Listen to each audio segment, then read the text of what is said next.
Party के अति पिछड़ा आरक्षण बचाव संघर्ष मोर्चा के प्रदेश अध्यक्ष भाई चंद्रशेखर व्याय आज के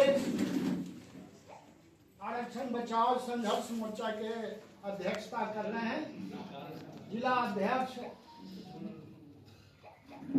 साथी राजेश कुमार गांधी, मंच के संचालक अति पिछड़ा आरक्षण बचाव संघर्ष मोर्चा के राष्ट्रीय कोषाध्यक्ष, साथ ही अधिवक्ता मुन्ना मुश्ताक साहब, मंच पर बैठे हम लोग के गार्जियन, बड़े भाई वशिष्ठ नारायण सिंह जी, जो प्राचार्य है, हम लोग के साथी वाजुल हक साहब, हम लोगों के गार्जियन श्री शंकर चौधरी जी जो पूर्व जेलर हैं, हम लोग के बड़े भाई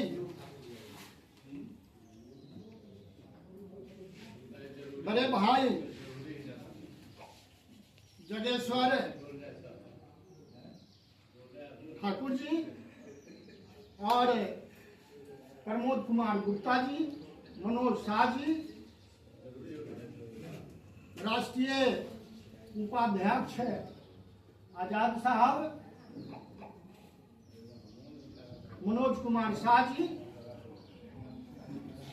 और बीडीओ साहब, इस सभागार में बैठे बुजुर्गों, नौजवान साथियों एवं दोस्तों, आज आरक्षण बचाओ संघर्ष मोर्चा के तत्वाधान में हम लोग बैठे हैं विचार मंथन करने के लिए, जो आगामी 2025 में बिहार विधानसभा का चुनाव संपन्न होना है।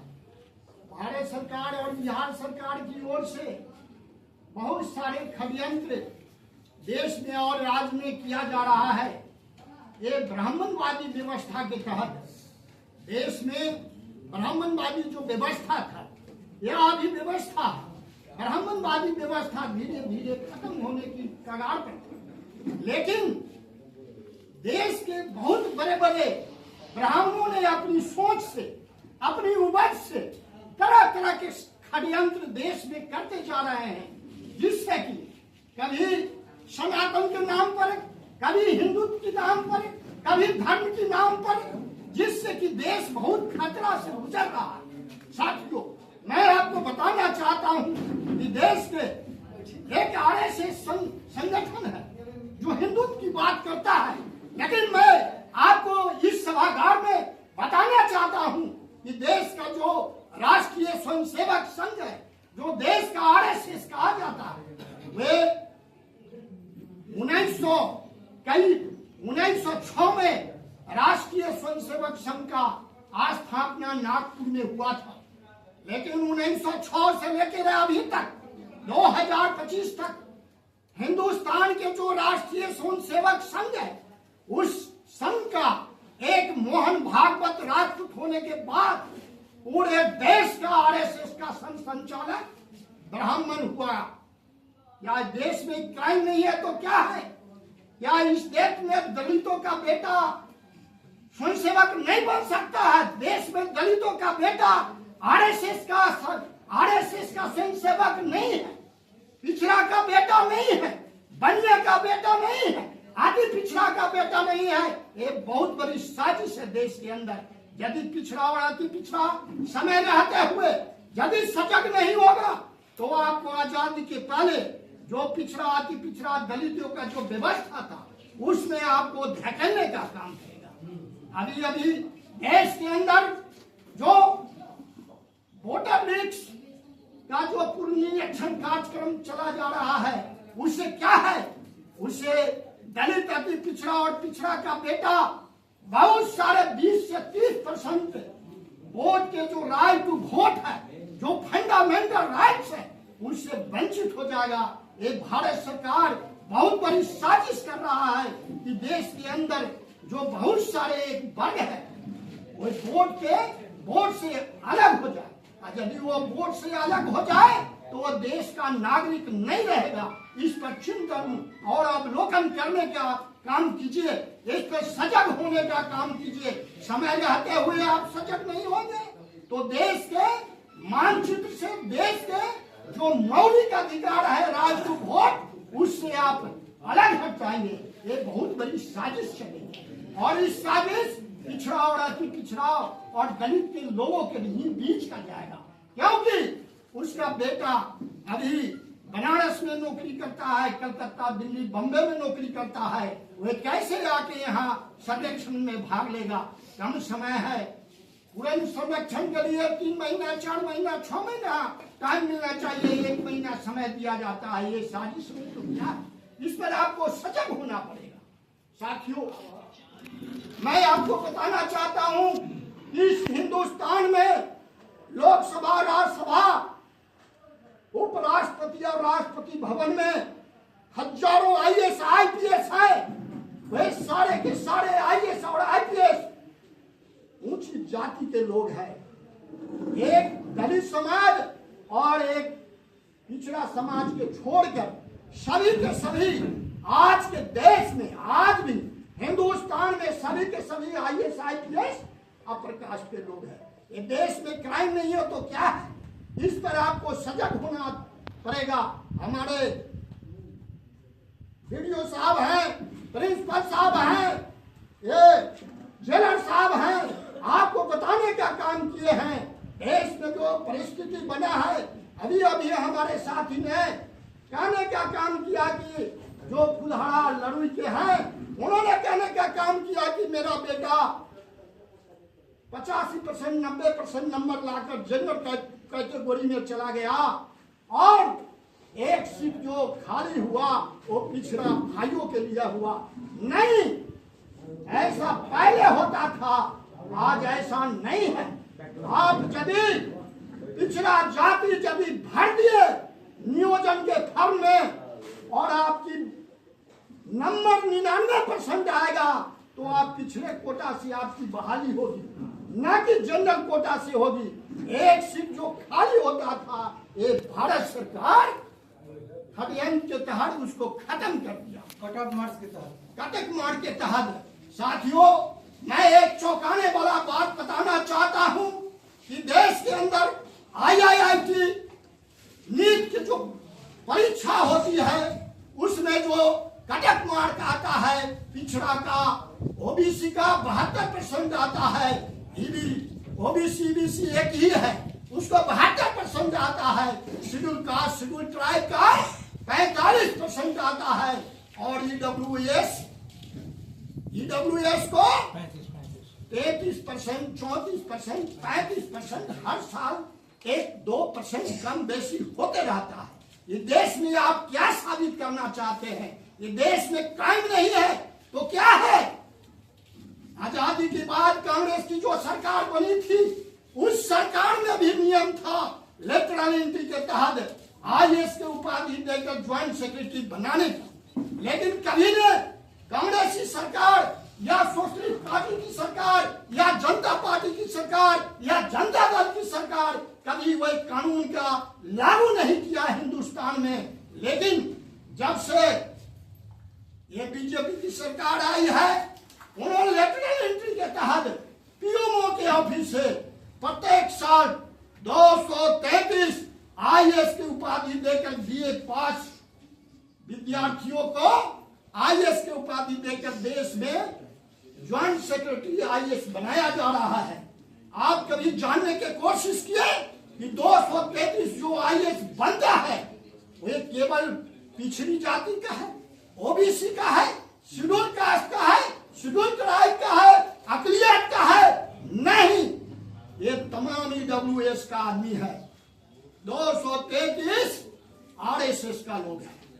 पूरे देश में 500 कई जो जिला है, सभी जिला में 15 साल के अंदर में 3300 आईएएस को पूरे जिला में बैठाने का काम करेगा और पूरे देश आरएसएस के चंगुल में चला जाएगा और पिछड़ा अति पिछड़ा अकलियत शेड्यूल कास्ट शेड्यूल ट्राइब के आने वाले समय में बहुत सारे कठिनाइयों का सामना करना पड़ेगा। हमारे पूर्वजों ने जो लड़ाई, आजादी की लड़ाई लड़ा था, वह लड़ाई फिर से आपको लड़ना पड़ेगा। देश के 78 वर्ष आजादी के होने के बावजूद भी इस देश में हिंदुस्तान के अंदर जो नागरिक है वो सुरक्षित नहीं है। हिंदुस्तान के अंदर जो फैकल्टी है, जो वर्गवाद व्यवस्था है, वो सुरक्षित नहीं है। इस पर आपको चिंतन करना पड़ेगा।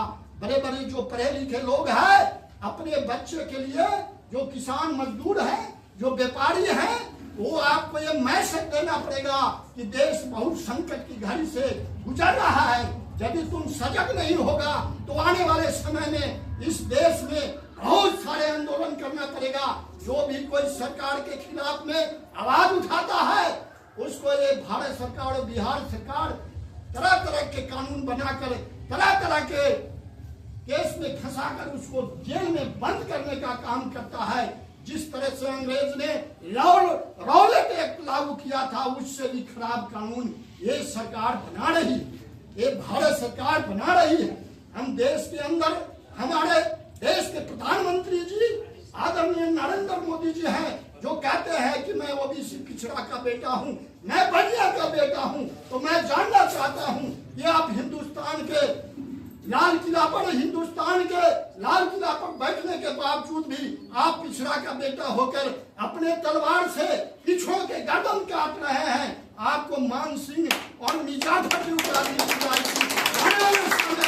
हिंदुस्तान के पिछड़ा दलित अक़लियत के लोग आपको कभी इतिहास में माफ करने का काम नहीं करेगा। ये जानना होगा।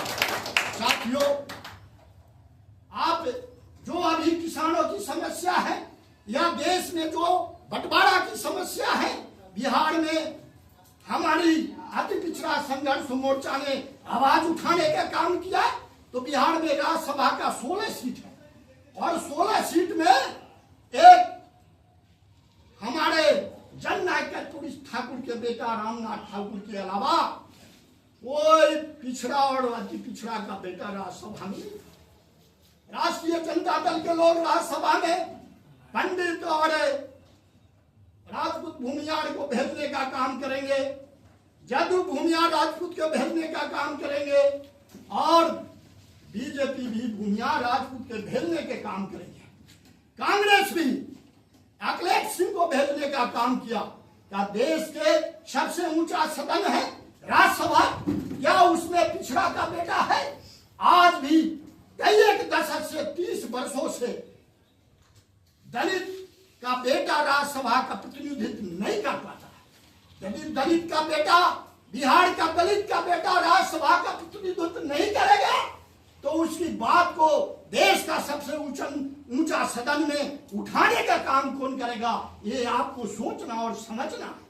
यदि आप नहीं समझेंगे तो आपका जो व्यवस्था है, आपका जो ये सरकार कभी हिंदुत्व के नाम पर, कभी कुछ के नाम पर, कभी कुछ के नाम पर।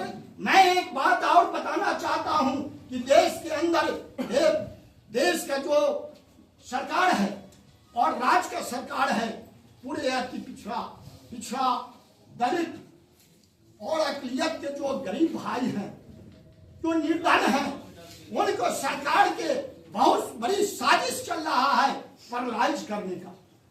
वो साजिश पैरालाइज करने का साजिश इसलिए चल रहा है कि वो आपको कमजोर बना रहा है, आपको 25 किलो अनाज देकर कमजोर बना रहा है, आपको कोई चीज कुछ देकर कमजोर बना रहा है, क्योंकि आप भूखा है।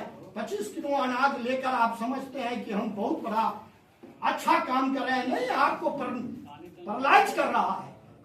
हमको देश में नए नए बड़े बड़े कारखाना चाहिए, बड़े बड़े फैक्ट्री चाहिए। हमारा देश में जो नियोजन है वो नियोजन चाहिए।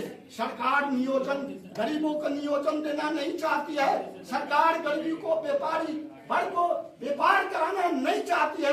सरकार गरीबी को पैरालाइज करना चाहती है। इस पर आपको चिंतन करना होगा। 30 किलो गेहूं देने के बाद आप 25 दिन भी काम करने नहीं जाते, क्योंकि आपको खाने के लिए एक टाइम का मिल जाता है। और यदि सरकार वो नहीं देती थी तो आप 30 दिन उपज करके, श्रम करके, कमाई करके पैसा कमाते थे। और 30 किलो गेहूं और चावल का कितना दाम हुआ? 30 तिहाई 90, यानी 900 रुपया। 2 दिन का कमाई आपको देके 25 दिन का आपका जो रोजगार था वो बंद कर दिया। आप देखेंगे कि गांव में जो लोग 30 दिन मजदूरी करता था, आज वो 2 दिन 3 दिन मजदूरी करता है और गेहूं और चावल खाता है जो सरकार देती है। उसका जो नियोजन है वो पैरालाइज हो गया। वे सरकार आपको कमजोर करना चाहती है, सरकार आपको बच्चे को पढ़ाना नहीं चाहती है, सरकार आपको उद्यमी बनाना नहीं चाहती है। इस पर चिंतन करना होगा। हमारे साथी ने, भाई ने कहने का काम किया कि हमारा बेटा आज पूरा नंबर लाया, वैसे बनना पड़ेगा, वैसे आपको सीख लेना पड़ेगा। उसकी लड़ाई है, नियोजन की लड़ाई है। आज हिंदुस्तान के 150 करोड़ जनसंख्या पार हो रहा है।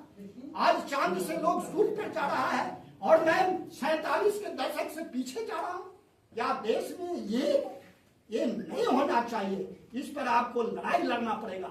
आज हिंदुत्व की बात करता है, सनातन की बात करता है, तो इसके पहले राष्ट्रपति के पहले जो राष्ट्रपति थे गोविंद जी, उनको मंदिर में प्रवेश नहीं करने दिया गया। आज जो अयोध्या में मंदिर बना है, उस मंदिर में राष्ट्रपति को निमंत्रण नहीं दिया गया। क्या है देश के अंदर, क्या है? जगजीवन राम काशी के मंदिर में गए तो मंदिर को गंगा जल से और दूध से धोया गया और उसके बाद काशी के पंडित ने कहा ये मंदिर नापाक हो गया, तो उसके एवज में अलग विश्वनाथ नाथ मंदिर बना। 1977 की बात करते हैं, जो देश के उप प्रधानमंत्री थे। इस देश में उप प्रधानमंत्री मंदिर में नहीं जाएगा, पूजा नहीं करेगा। इस देश में राष्ट्रपति मंदिर में नहीं जाएगा, पूजा नहीं कर पाएगा। वैसे हिंदुत्व की लालच है, वैसे ब्राह्मणवादी व्यवस्था को जूता से मारना पड़ेगा।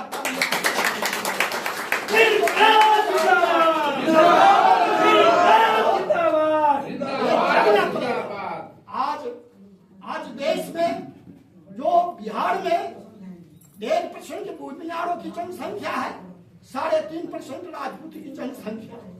भूमियार का 30-33 विधायक है, 5 से 7 MP हैं, राज्यसभा सदस्य हैं और राजपूत के 33 विधायक है। आज 3.5% देश में जनसंख्या राजपूत का है। उनका देश के हिंदुस्तान के जो लोकसभा है, उस लोकसभा में 50 MP है। क्या देश में क्राइम नहीं है? वो किसका सीट छीन गया? ये पिछड़ा दलित का सीट है। दलित का सीट तो रिजर्वेशन है, इसलिए मिल रहा मजबूरी। लेकिन ये पिछड़ा का जो कमजोर वर्ग का लोग है, अति पिछड़ा का है, उसका सीट छीन रहा। आज आपका बिहार में 40% जनसंख्या है, तो मैं आपको बताना चाहता हूं कि बिहार विधानसभा में 200 विधानसभा के सीट है। वे 40% के हिसाब से यदि किसी पार्टी ने आपको टिकट देने का काम नहीं करता है, तो वैसे पार्टी को गर्दन मोड़ के हटाने का काम करता है। आज आपको एक बात और बताना चाहता हूं कि बिहार में जो सजग हो रहा है अति पिछड़ा, तो ब्राह्मणवादी व्यवस्था को मजबूत करने के लिए एक जन स्वराज पार्टी आ गया।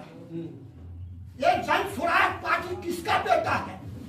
वो जिंदगी भर दलाली किया, कभी नीतीश कुमार के दलाली, कभी मायावती की दलाली, कभी ममता बनर्जी की दलाली, कभी नरेंद्र मोदी की दलाली, कभी तेलंगाना के चंद्रशेखर के दलाली।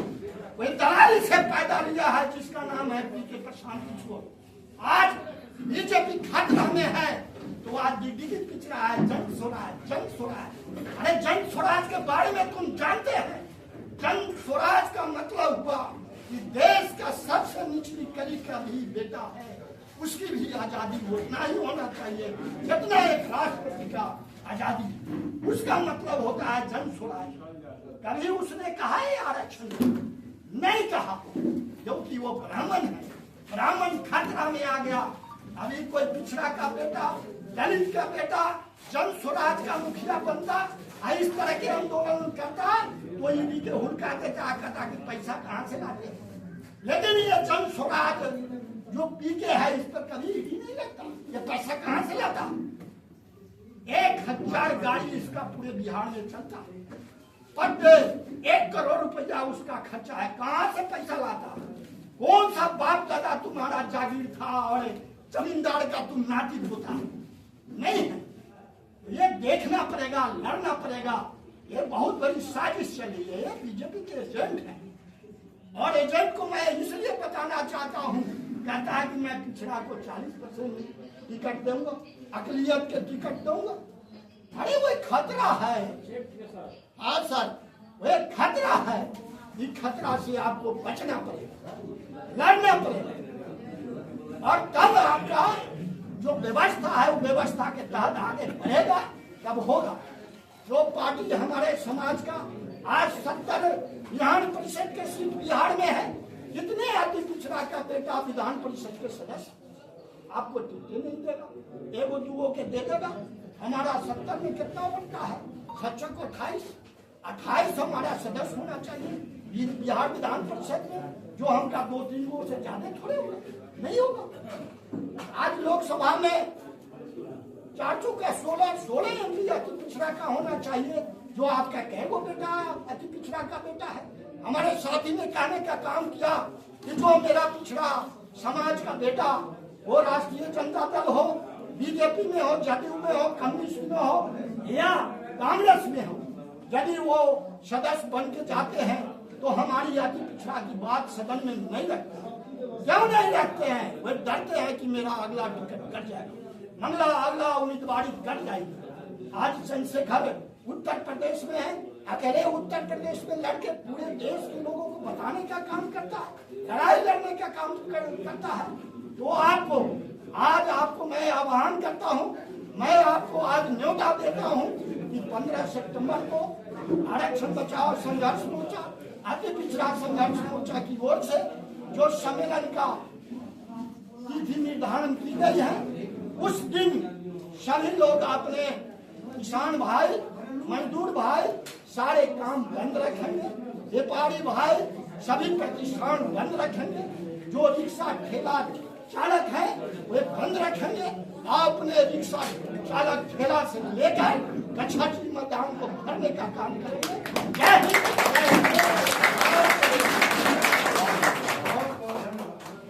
संदेश जी का बहुत बहुत साधुवाद। पानी दो रे भाई।